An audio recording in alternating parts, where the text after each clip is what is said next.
We are here on the last day of phase 3 of tranche 3 of the undercover policing inquiry. Only a few days ago, on the 11th anniversary of the launch of it, the Home Office launched a consultation. It was the last day of Keir Starmer's premiership, and this consultation looks into the future of the inquiry. It was pretty clear to all of us that this was an attempt by the Home Office to shut down the current process, the undercover police inquiry as it currently stands.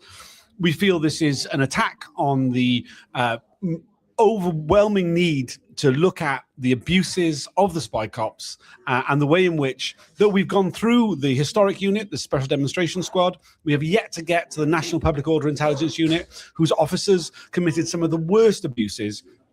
And I impacted myself and Kate Wilson, who joins me today, and so many of the people who were initially involved in campaigning against the deployment of undercover officers into protest groups. Today, the Campaign Opposing Police Surveillance has launched a response to this consultation. We've asked people not to fill in the form, which we believe is a trap to lead towards the inquiry as it currently stands to be turned into something much less significant. Kate, do you want to talk us through what we're going to do? Yeah, so when the Home Office first launched their consultation, we went and had a look at it to see what it was saying. And our original plan was to say, get everybody to fill it in and say, look, this inquiry is really important and it needs to continue and it needs to be a statutory public inquiry and it needs to fulfill the terms of reference that it has. And we looked through the consultation and it is not an option to fill in the consultation and say that. The consultation is basically a trap in order to provide statistics to say people think this is more important than that. It doesn't give the option that the inquiry needs to continue as it is. So we have taken the difficult decision of saying, don't fill in the Home Office consultation. We wrote to the Home Office asking them to withdraw the consultation. They have not withdrawn the consultation. They have extended the deadline into September. So we now have until the 20th of September to respond to the consultation. And they have said that they will accept responses by email. So what we're launching today is we've made a website where people can easily send an email response to the Home Office. We've written a response that represents our demands, but it's there to be edited. You can put your own thoughts in if you want. You can take it all out and write your own email if you want. But the link is below, by the way, on all platforms. In the comments.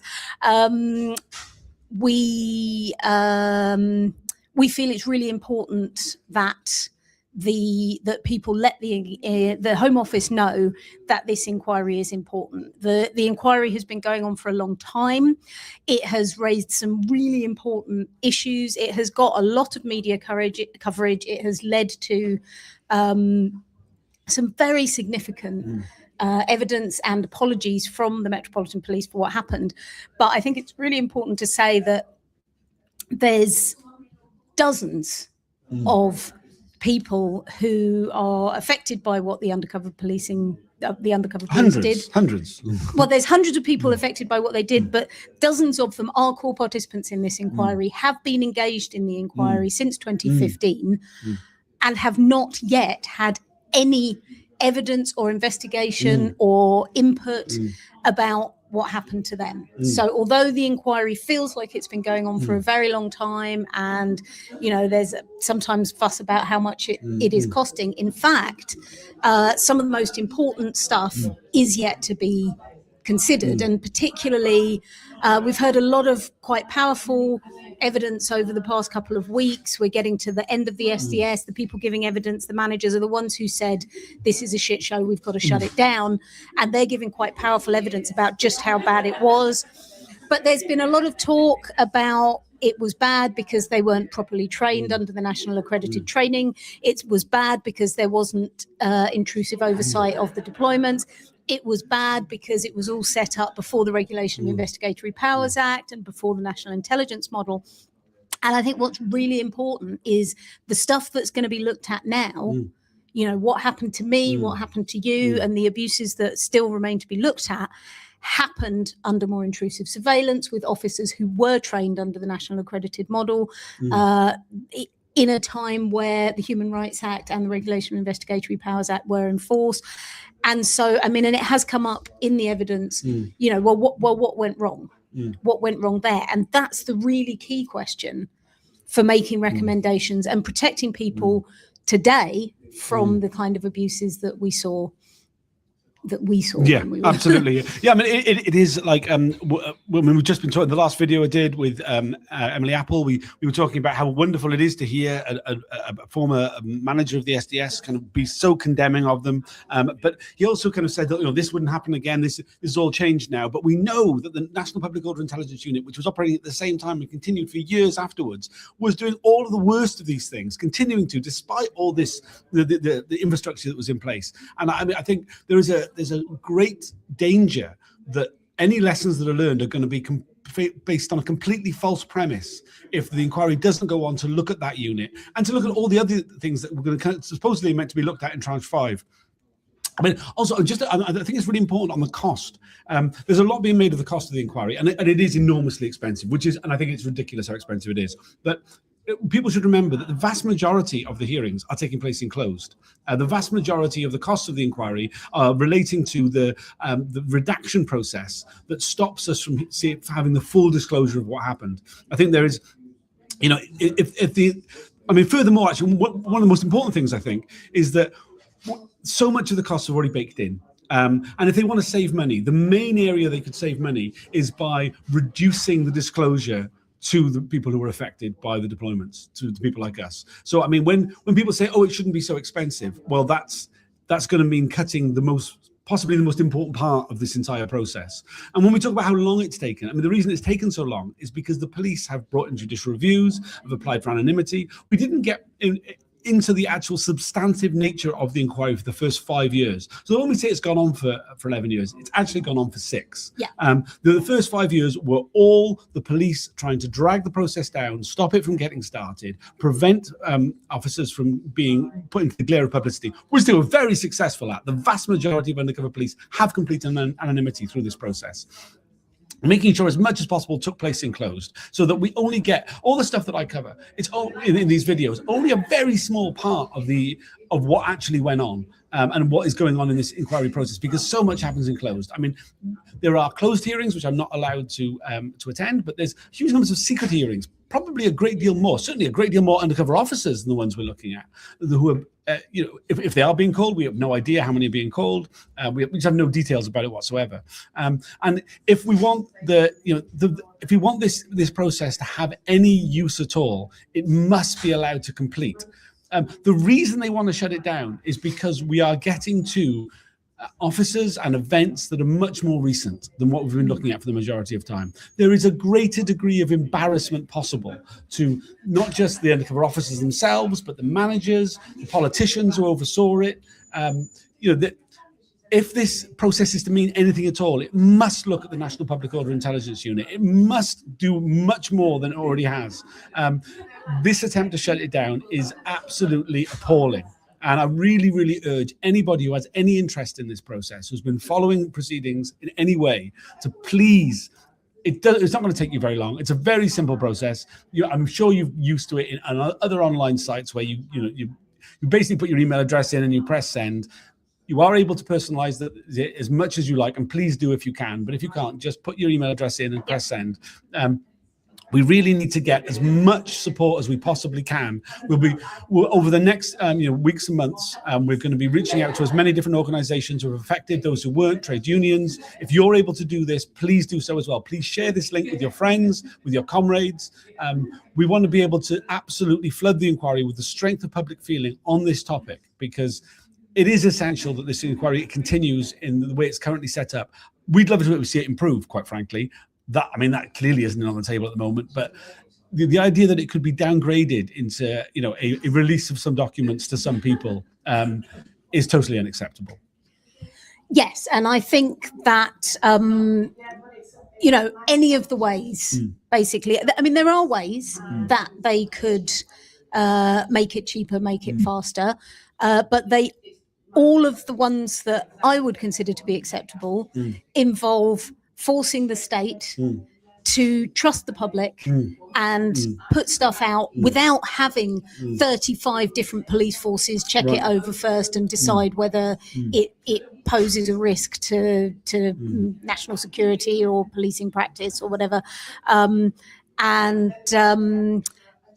they would have to, I mean, you know, there is a chance that the Hillsborough law is going to be in force by the end of this year. And, you know, forcing candour and openness from the state would be cheaper and would be quicker. Yes. But unless they do that, all of the other ways that they could make the inquiry go faster or cheaper involve taking away justice from the victims and taking away protection, because the point about this inquiry, you know, the reason why they called a public inquiry is because there were so many abuses going on among undercover policing, and the inquiry is supposed to make recommendations for the future to make sure that this doesn't happen again, and it can't do that unless it applies all of, you know, the Home Office questionnaire basically asks you to pit competing priorities against each other.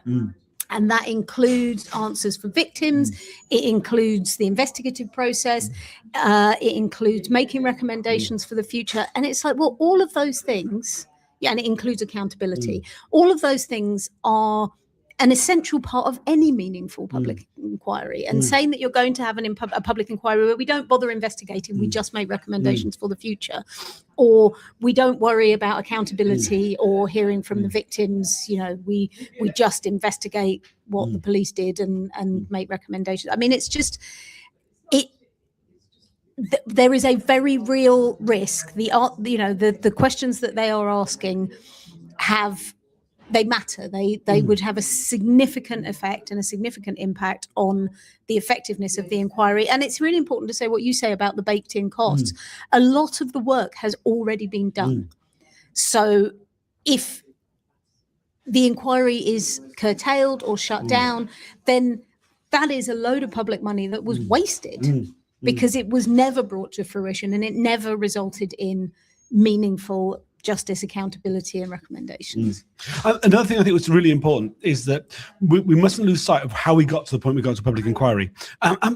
Before 2015, when the inquiry was called, there were numerous legal cases being brought, civil cases brought. We brought some of them. I mean, you most significantly brought the one that went to the IPT. Now, through all of those legal proceedings, one of the most common phrases that kept came out, well, this is going to be looked at by the public inquiry. And there was a belief that the lack of, in the case of your case, the IPT, the fact that, you know, no witnesses were brought from the police, that was a reason. Well, okay, well, there's a public inquiry happening. I know other people have brought cases that have been settled out of court with the understanding that, well, this is going to be settled by the public inquiry. The public inquiry will look at this. Yeah. That's going to deal with it all. Get rid of the public inquiry, and you're looking at a situation where, no, those things haven't been looked at. And actually, it's opening up a huge can of worms that's going to result in a resumption of civil litigation against the state, against the police, which is going to, if you want to save money, that's not the way to do it, because it's going to make it much worse. Yeah. I think the state needs to realize that the public inquiry was a compromise as far as we were concerned as people who were affected by undercover policing, and that with this process, like, is what we're doing instead of bringing further civil litigation. I mean, there's so many options available for us to do things, to complain about the deployments, and this process gives us a vehicle to do that in a way in which allows the state to also learn the lessons itself. And I find it incredibly foolish of them to try and take that away.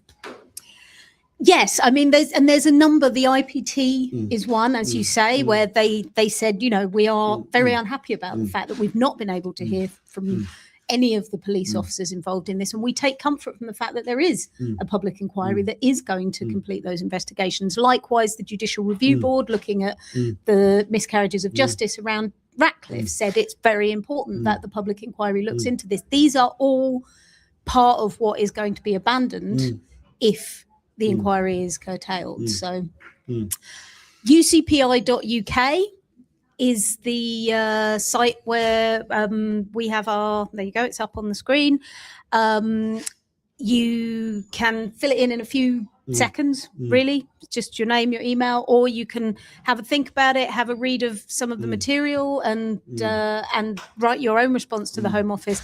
But we are very strongly asking people not to fill in the Home Office's own consultation form because and you know it was a difficult decision to make, to say that, because it would be so much easier just to say flood the Home Office with responses, but there are no good answers to the questions that they're asking. It's all about pitting priorities against each other, and the option to continue with a properly resourced statutory public inquiry looking at the full range of terms of reference just isn't included in the options that it gives. I mean, I think it should be also, we really need to stress, this consultation was not a result of any communication that any of us had with the inquiry, with the state. It was a shock to the inquiry. It was a shock to us as the victims of undercover policing. We've been demanding meetings with the Home Office. We asked the Home Office for a meeting in 2024, and they replied saying it would be inappropriate to meet with us because the inquiry is supposed to be independent. And so it would be inappropriate for the Home Office sponsor department to meet with victims of the matters that the inquiry is investigating. Suddenly, they don't think it's inappropriate to launch this consultation, and yeah, we have asked again for a meeting. They claim that they care about, you know, the victims and justice and accountability and all of those things. But the reality is what they've done is they have launched a consultation that on the face of it appears to be seeking verification and justification for a decision that they've already made, that they want to curtail this inquiry. So we really need to push back, and we need to push back hard. 100%. I just note there's been a comment by Belinda Harvey. Of course, Belinda Harvey was deceived into a relationship by Bob Lambert. Someone who's been deeply affected by what the events that have been covered already during this tranche and the previous tranches of the inquiry. Someone for whom the next tranches of the inquiry won't affect her life, but like so many of the undercover people who are affected by undercover policing are demanding that this continues, despite the fact it doesn't personally affect them. And I think that's really key, that we, as the people who are the non-state core participants, are speaking with one voice on all of this. So please do join us, do support this. It's very straightforward. Please check out the link. Please encourage others to do so. I think that's it, really. I think that's it. Yeah. Thanks for joining us. I'm going to quickly try and eat some lunch. We're about to go back in 5 minutes' time for the afternoon session of John Bowsher at the Undercover Policing Inquiry. Last day of Phase 3 of Tranche 3. Please and his evidence is very good. Dynamite. Absolute dynamite. Please.